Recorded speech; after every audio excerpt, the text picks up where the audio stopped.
I first served as a military analyst with CNN on Desert Storm. That was a long, long time ago.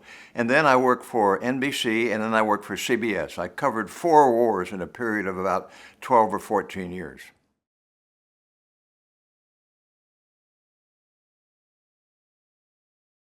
Well, the big surprise, I guess, is the intensity, the size, the scale of this war is much bigger than Desert Storm, much bigger than World War II. This is the biggest air campaign in all of world history, and it's really impressive that they've done so well. We've lost no airplanes. There are a lot of things that have gone particularly well. A few things have not gone well, and we can talk about that.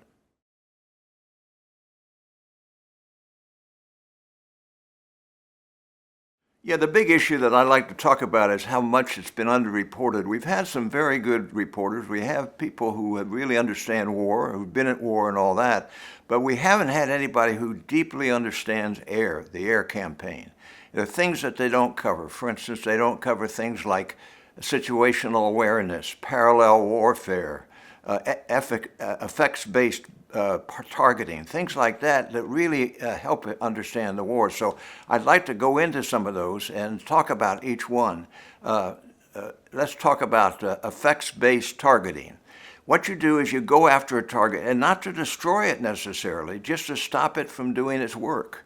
So you may not need 20 bombs to destroy it. You may only need 1 or 2 if you can knock out the radar site, and it's never going to come back on.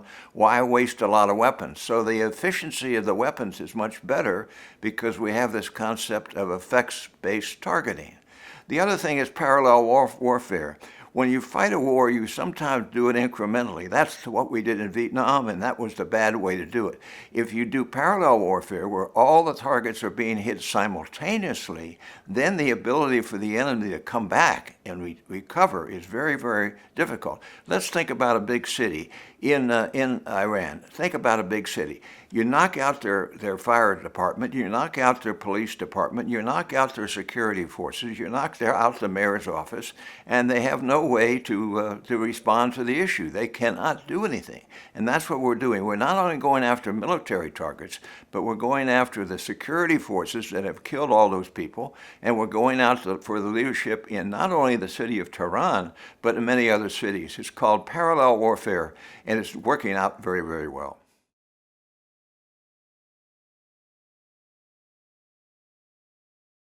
The big question, how long the war will last? I predict about 4 weeks. Now they're saying 4 to 5 weeks. That's not a bad estimate. But why will it end? It'll end because all the targets have been hit multiple times. There are no targets left, and we'll be running short on munitions. There's been some comment about we'll never run short on munitions, but that's not going to happen. What happens when you do programming in the military, munitions gets a low priority. We go with people, we go with airplanes, not so much munitions. So that would be 2 reasons. 1, low on missions, and 2, no targets to hit of any value.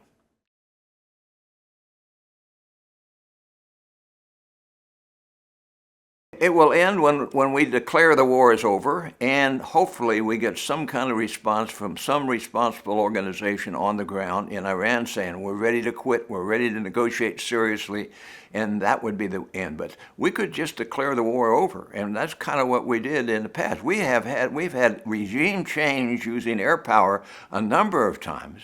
A lot of the network anchors and reporters don't say that, oh, we could never have a regime change just with air power. Well, we did it in Japan in 1945. We did it again in Serbia in 1999. We did it recently in Libya in 2011. You can, in fact, end war, win wars, strictly with air power. Doesn't happen often, but it's going to happen this time. Are we going to have a regime change? Well, of course, because the regime is already gone. It's completely gone. So therefore, we will have a change. The question is, what will the change look like? Now, if they come back hard, then we can take out that next group. And so eventually, we hope that we'll see some reasonably democratic, open group that will come up. Zelensky will come up and emerge. leadership will come in, the people will cluster around him, they'll give him support, and then we'll have an opportunity for serious negotiations, turn the Iranians into a reasonable people. They're very bright, 90 million people. They could do very great things throughout the Middle East. They've been terrible up to this time. And end the theocracy, and that's the hope. Now, it may not happen, but I think there's a reasonable chance that it will.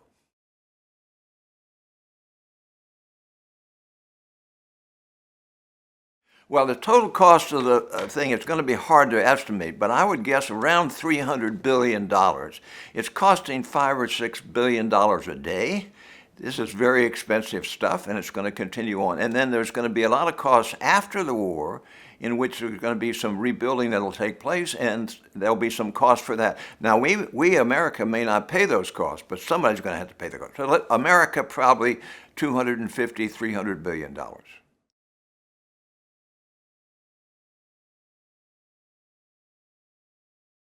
Iran has made many mistakes. First of all, massacring their people. In the last 3 or 4 months, they've killed probably 30,000 people on the street. That is not good. People don't like that. People don't like that worldwide. It gives you an excuse for doing what we did. The second thing is, after we attacked, they came back and started hitting the Gulf states.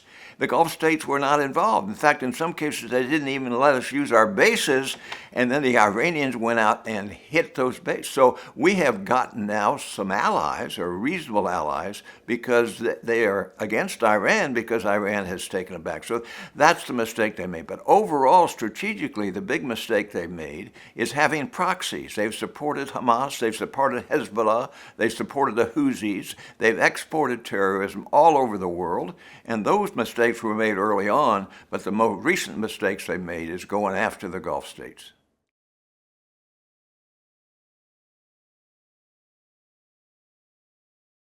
Well, I think there's a number of mistakes that we have made. First of all, getting support for our attack. When we went into Desert Storm against Iraq in 1991, we had 41 allies. And when you have that many allies, you have legitimacy, you have support, you have people fighting with you and all that. We did not do that at all. And that, I think, was a mistake, because it has a lot of people around the world worrying about us just going willy-nilly and taking out dictators. Most of the world thinks Iran should be disciplined, but they would have loved to have done it with some cooperation across many states. That was a big mistake that we made. The second mistake we had is we haven't had great leadership. Think about Desert Storm. We had Norman Schwarzkopf. We had Chuck Horner. We had Colin Powell. We had people who were really understood the military. They understood combat. We had a president who was easy to work with, George Herbert Walker Bush. So the leadership right now, as many people know, is a little bit uncertain, and they do some things kind of willy-nilly, and that is not a very good way to run a country. It's not a good way to run a war.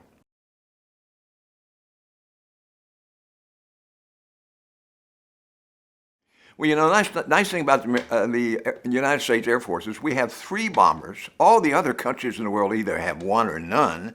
We have the B-52 that's been around for a long time, but we re-engined it, we re-winged it, we've done new electronics on it, so it's a much better airplane than it was in the Vietnam War. We have the B-1 bomber and, of course, the B-2. The B-2 is the one that's gotten all the attention. Now, when we hit Iran last summer in a B-2 attack, we had carried the big 30,000-pound bombs. Now we've been carrying the smaller bombs. So here's an airplane flying around all over Iran, not being shot by anybody, dropping 16 individual guided hard bombs, bunker buster bombs all over the place. So when we say we hit 1,000 targets a day, it's not 1,000 airplanes over there. It's 1,000 weapons landing. And some of these airplanes have as many as 16 different bombs. Fighters have maybe 12. And so the ability to spread around with these bombers. So let's go back to those bombers. We have a total of about 300 bombers. I think other countries like Russia might have 20. And so our bomber capability is terrific, and they carry a whole lot of bombs, and they have long range. The other thing that we don't talk about hardly at all is the tankers. We have 500 aerial tankers. So all these airplanes are being tanked, And as they get tanked, they have lots of gas in to drive around all over Iran dropping bombs. Having flown a lot of combat, I can't imagine flying over the enemy and not getting shot at. That's what happens. These folks are not getting shot at, so they can take their time, make sure that it's the right target and the right weapon. They're individually targeted. There's a lot more precision than we've ever seen before, and that helps a lot. There's more stealth than we've ever seen before. So this is a very, very different war, and it needs to be understood as that. It's not just Desert Storm 2. It's the big combat. It's the thing that the great planners in the military back in the 20s and the 30s, the Billy Mitchells and the Claire Chennaults, those people thought about this, and if they were around, they would finally say, yes, we've got it, and we've got it right.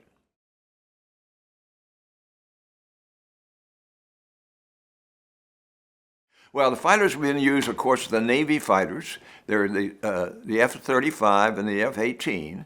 And then we have the Air Force fighters, the F-35, the F-15, the F-22.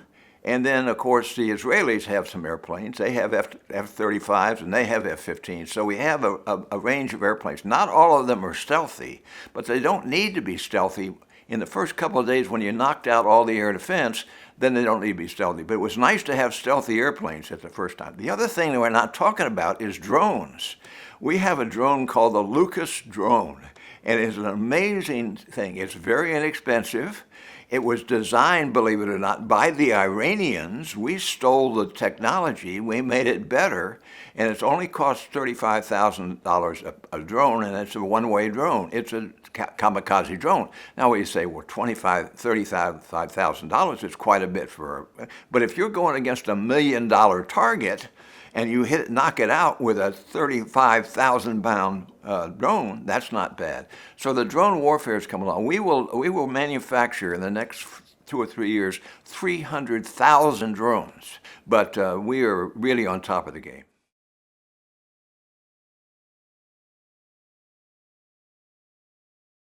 There are many countries that have drones. The Ukrainians have been really good about making drones. We're now making drones at a great rate, and we're getting them over there in a hurry. In the long term, we will build probably 300,000 drones over the next 4 or 5 years, and that'll give us the capability in case we need to go back again or we need to go back against another enemy. And the nice thing about a drone, you don't lose the pilot, and it's a lot cheaper flying a drone than it is flying an airplane. I hate to say that because I'm an airplane guy, but that's the case.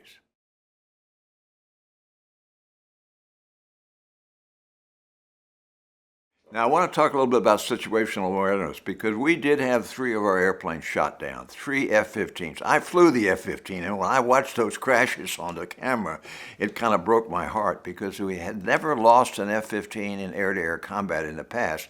This was air-to-ground. The Kuwaitis shot us down. Situational awareness. They should have been aware of what was coming over them. There are a lot of ways to identify a target, and they were just either careful or scared or something. We probably should have had an American expert with each one of those air defense systems across the whole Gulf, because clearly they weren't very professional. Situational awareness works also when you go in the air. You want to make sure where the target is, where the alternative target is, where the enemy might be, where the enemy defenses are. It's called situational awareness. It's something that the fighter guys and other people think about a lot. I want to make sure I understand what atmosphere is, what's the weather, where's the tanker. It's all called situational awareness. You have to have it as airplane drivers, and you have to have it when you're shooting down airplanes from the ground. And that's where the Kuwaitis lost out.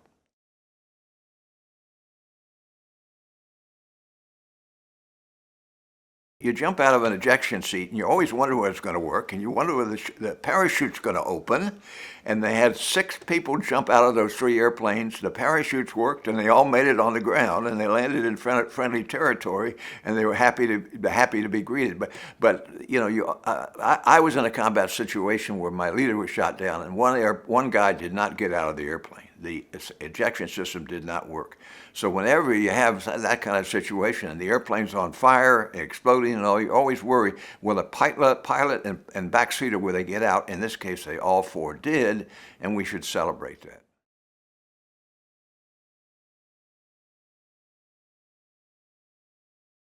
Well, they're running about 1,000 targets a day. That's us, and that's also the Israelis.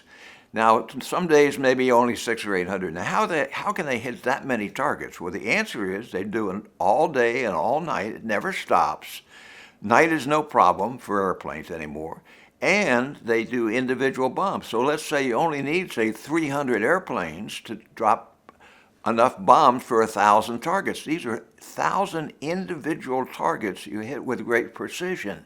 During World War II, the B-17s and B-24s hit on average 1,000 yards away from their target. They had terrible, they didn't have good accuracy. Now during the Vietnam War, we got within 200 feet or so, which was better. And now they hit within, 5 or 6 feet. So they don't have to go back because they hit the first time. In addition, very little damage to the civilians in most cases because you're hitting military targets and not civilians. And therefore, we killed so many civilians in war. Think of how many civilians we killed in Japan or in Germany. Now we're killing some, and that's unfortunate, but nowhere near the same thing. There are all kinds of advantage to precision. Stealth, precision, those are two really important aspects. And that's what the military has planned into their systems over the last 40 years. And it's made it a really much more professional and more really impressive operation.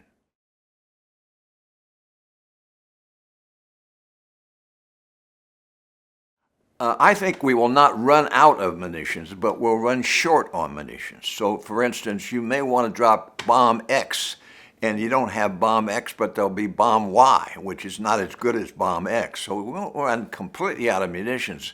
But preferred munitions, that's the word we use, preferred munitions, we will run out of. Even no matter what the Secretary of Defense says, you will always, in an intense war campaign, you're going to run short on munitions. That will happen. It will not happen for a few weeks, and by that time, the war should be over.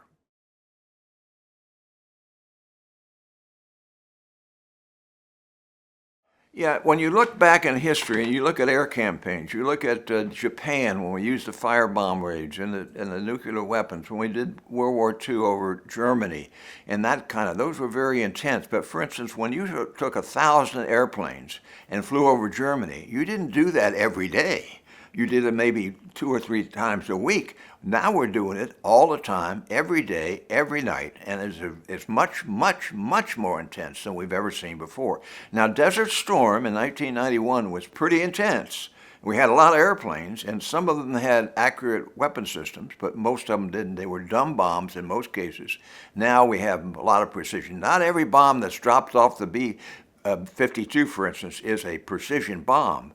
But most of the bombs are precise. And we saw last summer how precise weapons can work. You can drop a weapon through a hole, and if you don't think you've gone deep enough, you can drop a weapon through the same hole and get deeper. Now that's the kind of accuracy that I never dreamed we would ever have.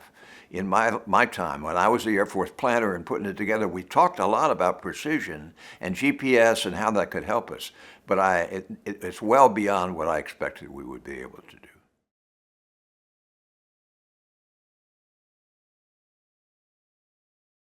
The airplanes that we have, when I flew the F-15, it was the F-15A and the F-15B. It was a very good airplane. It was the best airplane by far in the world. Better than the Russians, better than the Germans, better than anybody else. That airplane today is still in production in its newest version, and it's twice as good as it was when I flew it. And that is beyond my imagination. So we think about airplanes as they come along and evolve, and we think about weapons as they come along and evolve. Improvements, incremental improvements through time is what is really impressive, and all the military services do that well, not just the Air Force. The Navy, the Marines, the Army, they all do that kind of incremental improvement, and that's very, very important.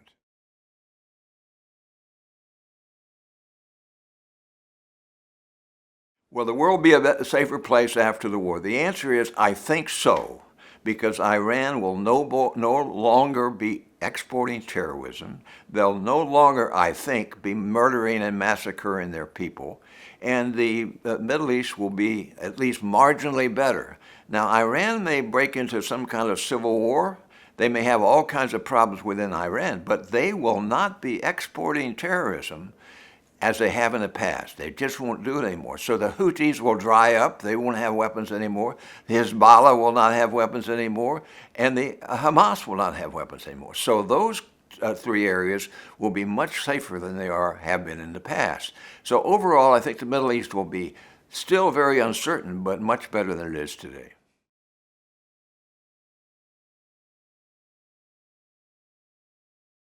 Yeah, I want to emphasize two things. One is the people who say you cannot have regime change through air power just don't know what they're talking about. It's happened at least 3 times, and it may well happen this time. The second thing I'd say is when we talk about an air campaign, it's very useful to have people who really deeply understand air power and air combat. There's a man who's available to the media called Lieutenant General Dave Deptula, who was the guy who put together the bombing campaign in Desert Storm when he was a young officer. He knows more about this than anybody, and the networks largely are not using him. They should. During Desert Storm, every network had an airman on. I was on with CNN, Mike Dugan was on with CBS and all that business. This time, for some reason or other, they're not using airmen to cover an air campaign to a large extent, and I hope that will change.